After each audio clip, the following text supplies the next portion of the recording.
actually turned them into haunted robots. Are they Also, gonna just to show call it that, out here, though? I originally thought that there was gonna be something hidden in this wall of Like, do y'all think they're gonna go that far? They're gonna kill kids in this movie? Like, actually show it too? Like Crypt TV type?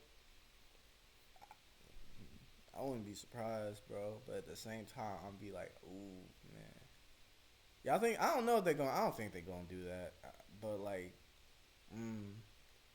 cause like I mean, hey, I ain't gonna like judge Scott. Like I ain't gonna judge Scott's like directing skills, but like, if y'all seen a lot of like VHS horror movies, you know, those kind like the gory kinds of movies, man. I don't think Scott would go that far. I don't think he would. I doubt him. Thanks to Google Meet for sponsoring a portion of today's video. All right. Here we go. It's been so many years. Long have I waited. Finally, it's my turn. Hello, Internet! Welcome to Film Theory, the show that always knew that this day was coming. It's been over 8 years, but finally the Five Nights at Freddy's live-action feature film... I'm gonna be honest, this should've... I mean, maybe it is. It's probably best that it did come out this year, you know, because, like, you know, Blue House Productions, like, you know, they're pretty good at making, like, movie films, so maybe this was best. But I don't know. I just feel like this should have been out, though. Like, I'm going to say somewhere around, like, I don't know, 2020 maybe? I was going to say 2016 because, like, none was really going on. But at the same time, I doubt, like, a video game movie was even coming out, stuff like that on around 2016. I don't know. I felt like it probably should have had made this movie, if I'm being honest. But, you know, it is what it is. We move. Film is set to hit the silver screen in a little over a month. And you know what that means. Yeah. It means that nowhere is safe anymore from Fnaf theories. Don't believe me? There's a Fnaf cookbook releasing in October. A Fnaf cookbook. It's coming for you next, Food Theory. And all we need is a Fnaf fashion line that's infected all. Actually, I might have to get this.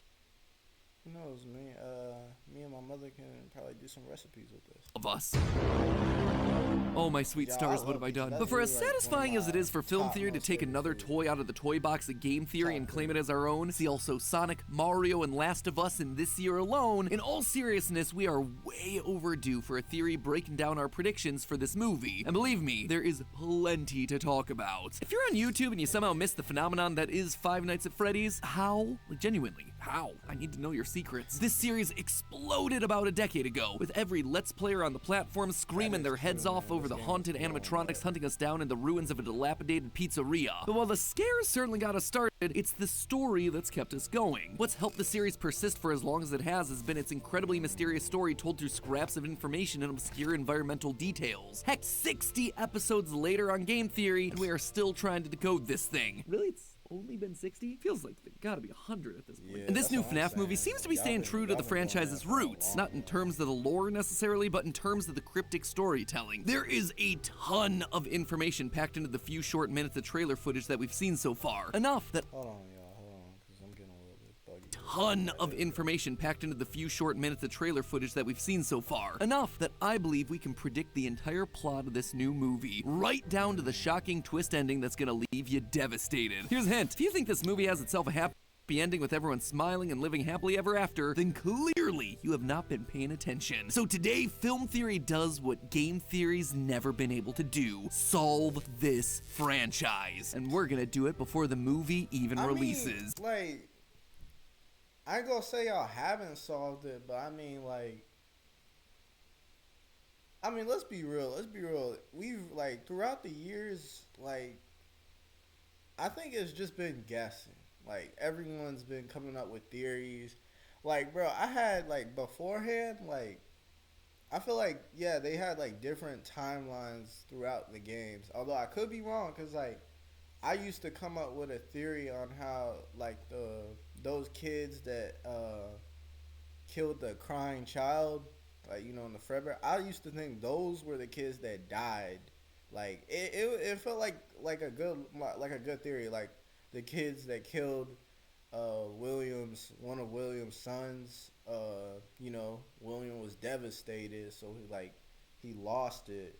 Cause like I still haven't gotten a real good answer on why he did it, like why he killed those kids. Like, I mean, like that like I said, that was a past theory I had. I know that's not the actual theory, like the actual like lore, but I used to think it made sense that way. Cause like, what would have gave him a reason to kill those kids? And I'm thinking like maybe those kids were the people that killed his son, cause you know they put him in that Fredbear's jaw, you know, it snapped on him. So I was thinking like, but then you know I'm finding out now that like I think the one the crying child's brother was Michael, so like that wouldn't make sense because you know he would be dead too. So of course that's not it. But I was before like I found out about that, I was originally thinking because I didn't know who the kids were. Like since the fourth game came out, I did not know who those kids were. I just knew they were like some bullies, or they was like doing weird stuff to the kid, like, you know, put them in the jar, laughing at them and stuff.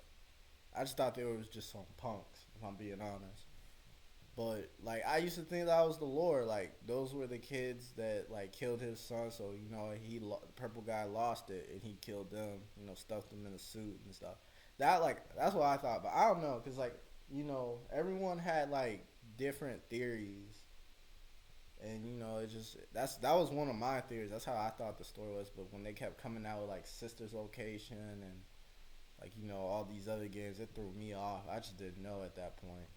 Like, it's just there really wasn't much context. There was kind of context, but there wasn't at the same time. If y'all feel what I'm saying. Keep your eyes on your monitors, loyal theorists. We're going in. So I think a good place to start with our prediction here is sort of laying out what we think the movie's trying to do with Fnaf as a franchise. Just from watching these trailers, I think it's clear that this movie does not take place in the universe of the games. Why? This thing. I have played, watched, and read every last scrap of information this franchise has put out, and this is unlike anything we've ever seen before. Clearly, it's a murder weapon, and clearly it was made by the franchise's big bad, but why, what, and how is still a complete mystery. My best guess, and again, this one's a guess, is that it's a remnant extractor, a way to ensure murder victims have the most traumatic, awful death possible so the agony they experience can be harvested to help create creatures with eternal life. If none of that meant anything to you, strap in, El Chippo. You're in for a crash course. By the end of this thing, you're going to be talking about Phasgoo with the confidence of a pro. Looking at the trailers and IMDb, we know that this is going to be the story of Mike Schmidt, a security guard from FNAF 1, but things are different this time around. Well, this certainly appears to take place in the 1990s like the original FNAF game, considering everyone's using old school wired telephones, there are no modern cars, and all the monitors are old CRTs. They're also bringing in characters who clearly reference later parts of the franchise, specifically Vanessa from Security Breach, a blonde security guard in the game who here appears as a blonde police officer. See, that's what I was thinking. I was thinking this was Vanessa,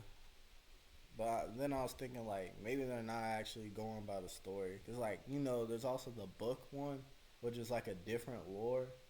If y'all haven't like read the book of the FNAF, like, cause I used to read that at school. I had like two versions, the Nightmare one, and then there was like, I think the baby one, the Sister's Location one.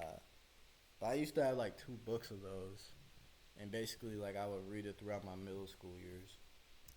What I think's going on here from a meta perspective is that the movie's taken a bunch of stories from the game franchise and simplifying them for a general film audience, while trying to keep the most iconic aspects of the games intact. Plus, they're gonna be combining ideas and characters from different eras of the franchise to get as many recognizable aspects of FNAF into one film as possible. That's why we see the story from the original FNAF interacting with someone new from Security Breach, and then you have a girl named Abby mixed in there whose name is literally an anagram of baby, all fighting against an unbroken version of Springtrap. That right there, that is the filmmakers trying to bridge the gap between the different eras of FNAF and bring in as many fans as they can. The OGs from 2014, the new fans from Security Breach, and also your average Joes who can't tell a Fredbear from a Nedbear, let alone a Glamrock from a Rockstar. Oh, you have so much to learn. So all in all, think of this movie as something that's gonna wipe the slate clean and start fresh, referencing moments and key characters from the game's books, but not being beholden to them. Because, you know, that's not a confusing route to go at all. That said, let's just hope they don't stray too far from the games. Case in point, this detail right right here. During a spoopy, scary moment in the trailer, Nebraska is spelled out very clearly on a poster in very large, very bold letters right next to the main character's head. This was an intentional decision definitely put into the trailers to keep us talking. This means something. Now, the general consensus is that the FNAF games normally take place in Utah. Multiple spin-off book series have made that detail quite clear. Could it be then that they've moved the setting to Nebraska for some reason? Maybe, but I don't think so. It'd be weird to just have a state poster of the state that you're currently in right above your security desk. My guess is that this poster was put here intentionally by Mike. It's important to him for some reason. My best guess is that it's hashtag goals, an aspirational place to go to help him get out of his current situation. Because on the face of it, things don't seem to be going all that great for him.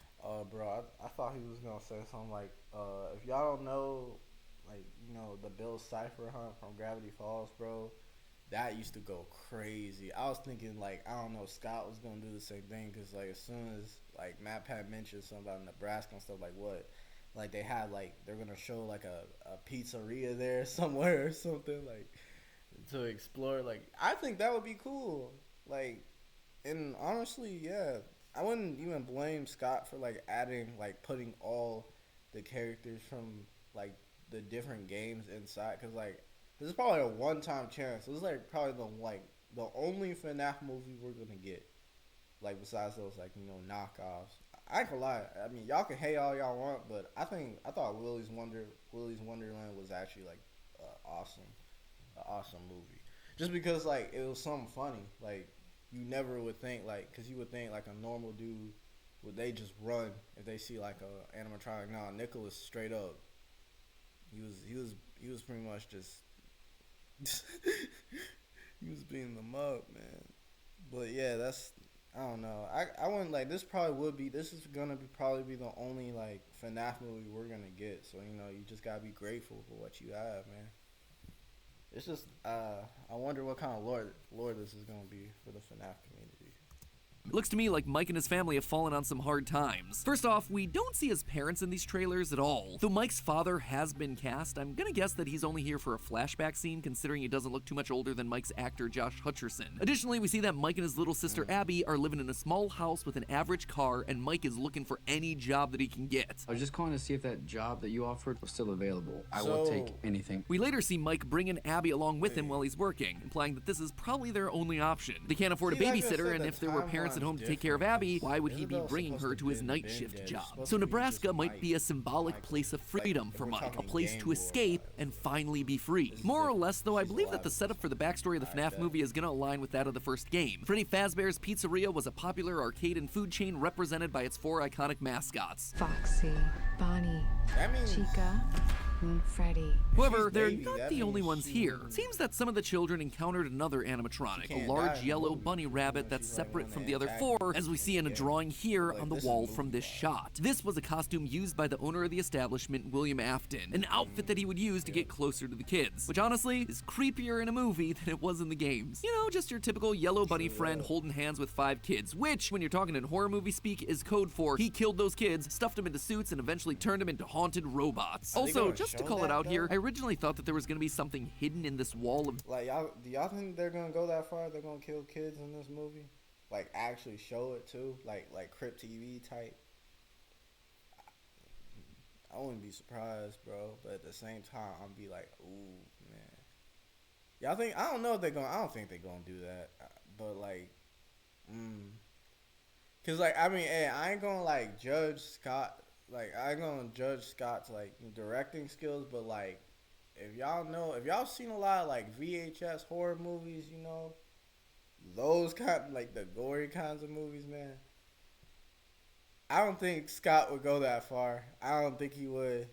I doubt him. I'm calling all cap if he does. I mean, he'll surprise me. When we watch this movie, he's going to surprise me if I actually see, like, that happening. I don't think he's gonna do it though. Drawings beyond just the obvious. I mean, it is the perfect spot to sneak in little bits of hidden lore, but the more that we've seen of the wall in other trailers, there doesn't actually seem to be that much of anything here. sadly, and honestly surprisingly considering the franchise we're talking about. Speaking of Yellow Bunnymen, the trailers seem determined to convince us that the person we expected to play the franchise's big bad isn't actually playing the villain. Despite rumors that he would be playing our resident Urkel murder man William Afton, in the trailers Lillard's character is clearly labeled as Steve Raglan, career counselor. But here's the rub. If there's one thing we've learned here on Film Theory over the past decade, it's that trailers can be manipulated to create mystery or confuse timelines. See also Morbius and Infinity War, just to name two key examples. And here, I think we're being presented with the exact same sort of misdirect. In fact, I'm almost 100% confident that I can prove it beyond a reasonable doubt. First, Matthew Lillard confirmed that he signed a 3-picture deal to star in more than one Fnaf movie. And unless Steve Raglan's a new character that Blumhouse is just really hype about, I expect that deal was to play Afton. However, far more convincingly, we have this scene from the trailer where a young boy is seen getting kidnapped in the middle of the woods. Based on the film's official website, the synopsis reads that Mike is still, quote, haunted by the unsolved disappearance of his younger brother more than a decade before. And we know that fact, that's the crying child. This is getting deep. Based on casting, that the brother's name is Garrett. Now, the actor playing this kid Garrett is named Lucas Grant. Hopping over to Instagram, Grant commented on a post by Matthew Lillard saying that it was great to work with him and that he's much nicer than his character. Now tell me, why would a young actor playing a kidnapped boy have any reason to interact with a career counselor? He wouldn't. The only way they interact as if Matthew Lillard, Steve Raglan, William Afton, call him whatever you want, was kidnapping that kid. In other words, in this movie, a big final reveal will be that Matthew Lillard kidnapped Mike's brother. This would actually parallel some key moments from the original novel, where William Afton acts under a pseudonym, Dave Miller, and has the perfectly normal mundane job of security guard for an old abandoned mall, a job that allows him to supervise the comings and goings around Freddy's. That way, when kids start poking around, he's able to hop into the suit, get it, hop, because he's a rabbit, hop into the suit and try to scare him away, just like we see him doing here. And lastly, in the novels, he also kidnaps a kid prior to becoming a crazed serial killer. Honestly, a lot of the details here. Bro. Come on, man. You know, bro. I gotta go back to that, like, bro, there ain't no way, bro. They too young for that. Come on. I know he killed kids, but yo, look at these babies, bro. You killing babies now? You kidding me, bro? I mean, I know he's sick because he killed kids, but like, bro, babies? They don't even know half the world yet. You just gonna flatline them like that, like, bro. He also kidnaps a kid prior to becoming a crazed serial killer. Honestly, a lot of the details here line up. Now, before we start jumping from video to video to keep tabs on Freddy and the gang with more plot predictions, let's take a moment to thank a service that I bet Mike wishes he had. Our sponsor for this portion of today's video. W sponsor. It's goated. Go to the sponsor. Hold up, y'all.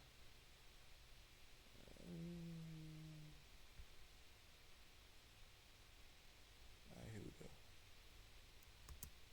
I think this is On our employee uniforms and head back out to the pizzeria to figure out what exactly is going on in Five Nights at Freddy's. So really, when we look at a lot of the clues coming from these trailers, the story is largely what you'd expect. There's a string of children disappearing from the pizzeria, resulting in Freddy Fazbear's shutting down. Judging from both the kids drawing on the wall and this shot from the trailer, looks like Afton killed 5 children, as we'd expect from the lore of the first game. Our favorite bunny-themed serial killer hid the bodies of the kids inside the animatronic suits, and in so doing trapped their souls inside the robots forever. And we know that they're sticking with that specific part of the lore based on the jump scare here.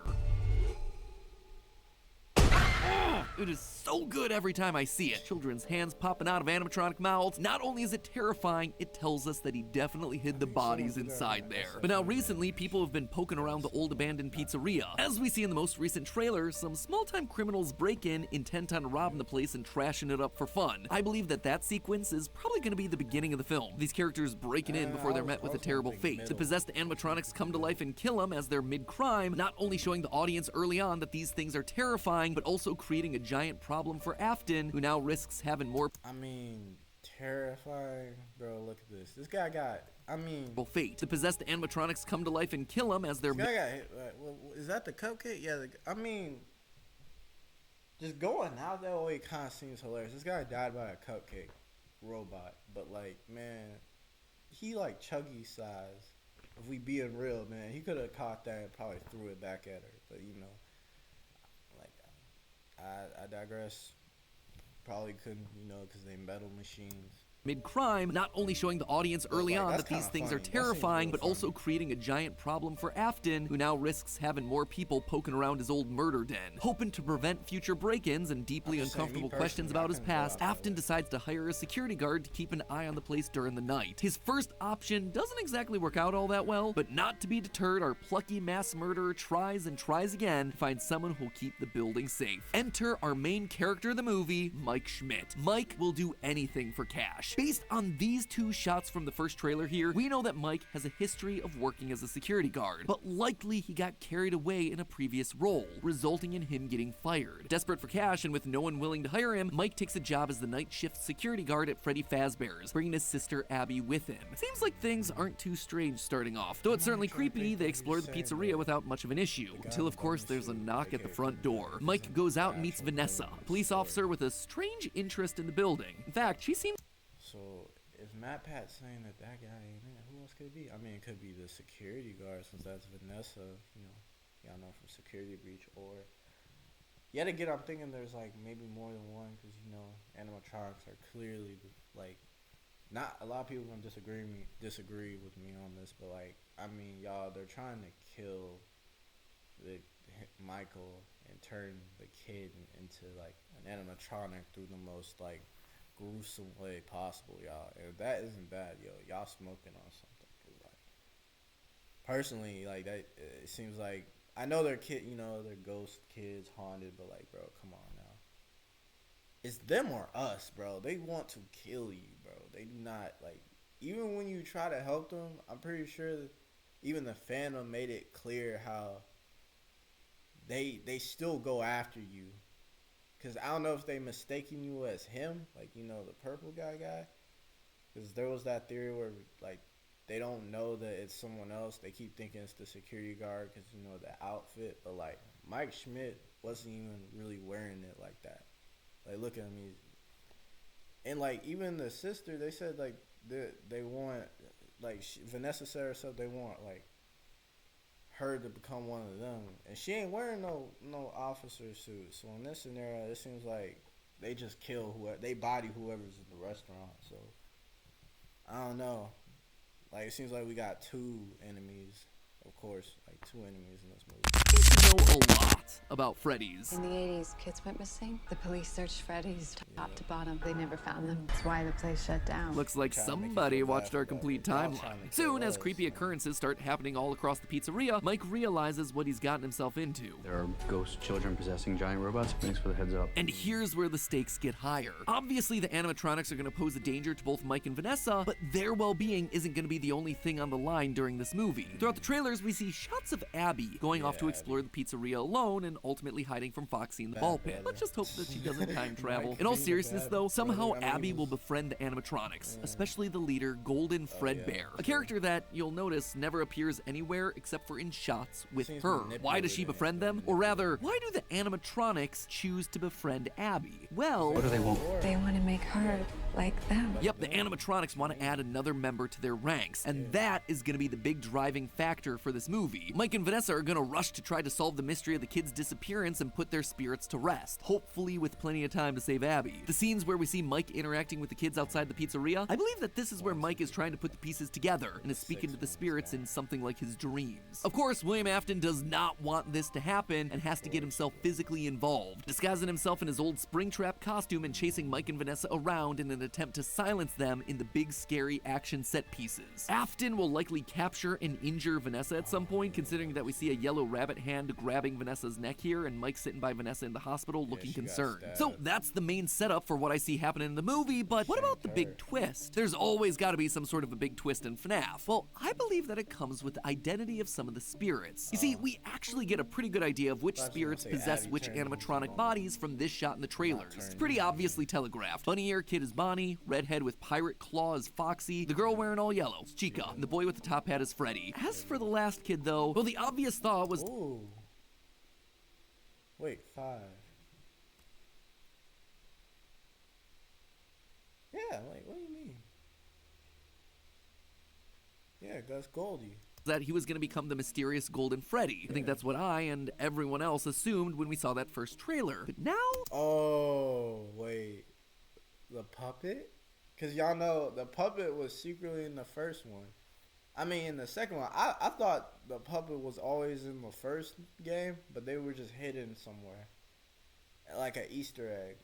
I feel like the puppet was there in the beginning since the first day, and then they were there in the second, because if you think about it, I could be wrong, but I'm just thinking, like, I'm not so sure. The fact that this fifth child in the shot doesn't have a characteristic explicitly linking him to an animatronic has to be intentional, and I believe that it was the filmmakers keeping things ambiguous so we wouldn't guess their twist. I suspect that the fifth kid here isn't Golden Freddy. Instead, I think it might be the Cupcake. Yeah, I know, I get it. Bruh. Well, I mean, now you think about it, the Cupcake was alive in the game, and it kind of would make you... But I don't know, I thought it was just some supernatural thing the ghosts could do. Like, they can turn all robots alive or something. But he may not be wrong. He might not be wrong, but, like... Really?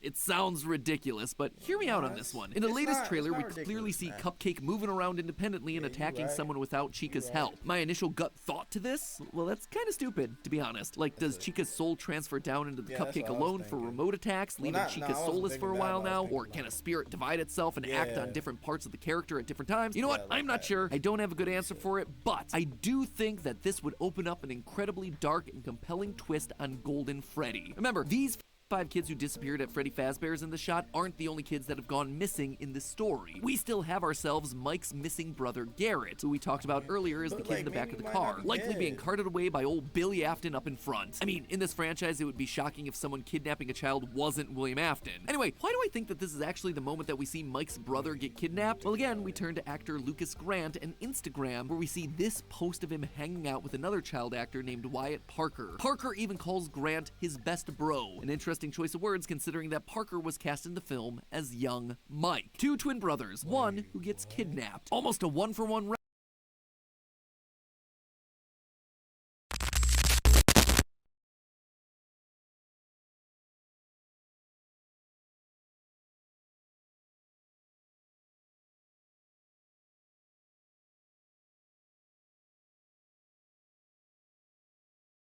what we see happen in the Silver Eyes novel. So let me ask you, what if Mike's brother is Golden Freddy, separate from the tragedy at the pizzeria? We can assume that Mike's brother was kidnapped in one of the earlier parts of the timeline, a time when Golden Freddy would still be in use. And in the games, we've long theorized that... Oh, I thought it was saying because, like, the other actor was playing as Mike, young Mike, so I'm thinking, like, is he saying that that's Mike? Mike Schmidt is, in fact, Mike Afton, son of William Afton. This would also mean that his little brother was the crying child who was killed and became one of the spirits that possessed Golden Freddy. Given the fact that Mike's father's been cast and is distinctly not being played by Matthew Lillard, I don't think that's the exact direction that they're taking for the movie, but taking the core of that story, keeping Mike's brother as Golden Freddy, well, that would fit with both the timeline and serve as a devastating twist to the casual audience. I mean, I mean, though... No, yeah, you ain't wrong. So which means Cassidy does not exist in this. Cassidy doesn't exist in this movie. Cause y'all know who Cassidy is. Like, you know, as they said, there were what was it, the Crown Child and Cassidy that was in the Golden Freddy suit. So Cassidy's not in here. At least I'm thinking. Maybe. It would also explain why Abby is spending so much time with Golden Freddy in the trailers. It's her spending time with a brother that she never got to know, whether she realizes it or not. It could also explain why Golden Freddy retains blue eyes when all the other animatronics have red ones. The circumstances of his possession are just a little bit different, and he's interacting with a family member. So Afton attacks Mike and Vanessa for getting too close to his secrets, and despite fighting back, they ultimately lose. As they're about to die, Abby is able to win over the animatronics and use them to fight back against Afton, saving them all. You'll notice one of the oddities of the trailer is the design of Springtrap. Bro, I swear, because it looks like the exact eyes from Fnaf 3. Y'all know, the phantoms and stuff. It is different from what we see in the games. It's cleaner and it's more put together. It has not gone through all the rot and decay that we expect from this character. I believe that's exactly how it ends. Mike, Abby, Vanessa, and the animatronics defeat Afton by trapping him in the walls. Tying a bow on the end of this movie, while still leaving him in a position to turn into the decayed, rotten corpse that we all know and love for the eventual sequel. However, all things can't end happily here. I believe there's a good chance that the animatronics are gonna wind up getting what they want out of Abby in the end. Her name is an anagram of baby, after all. An animatronic that... I don't know why I didn't even think about that. I was just thinking they added a kid just to be, you know, in the story. Or maybe it was like... It wouldn't... I was thinking, like, because I was just... Y'all heard me earlier, I cut myself off. But I was thinking, like, what if Abby was Cassidy? But, you know, this makes much more sense. I mean, that's clever. Brilliant. But I was just thinking, like... So yeah, I guess first appeared in Fnaf's sister location. The team celebrates the defeat of Afton, only for Abby to accidentally stumble into a clown outfit, or maybe get put there by a vengeful Golden Freddy, giving us our villain and the problem to solve in the eventual second movie, saving the girl from her eternal, ceaseless torment. Or maybe that ceaseless torment is just meant for me, who is now tasked with trying to solve the timeline of this franchise across multiple channels. Yo, may I just say, hey, proud Corey is in the movie. I've been hearing that people saying Mark's also in the movie, so I'm looking forward to that. You know, Darko, 8-Bit Ryan, what's his name? Gamer Fuser, or Fuser X Gamer, and like a couple of more YouTubers. I think Jacksepticeye as well.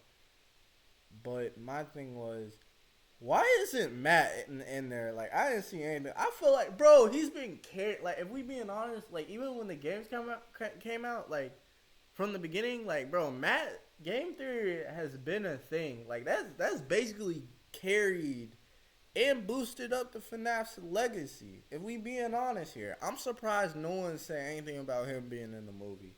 Like, he's got to, like, I don't know, be in a phone call or something, bro. Like, he can be the phone guy or something. Come on, man. Like, I feel like Matt's hiding to, like, he probably didn't tell anyone this or something. Like, I feel like he has to be in this movie.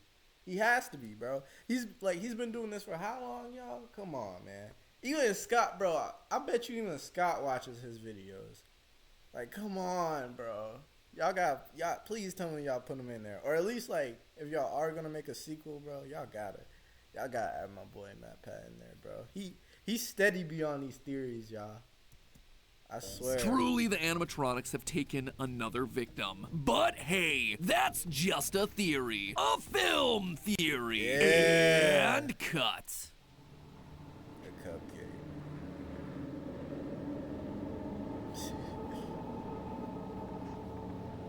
What you looking at? I'll eat you for breakfast, bro. Yes, I will eat a cupcake for breakfast. Stop playing with me. But yeah, man, that was good. I ain't gonna lie, that was good.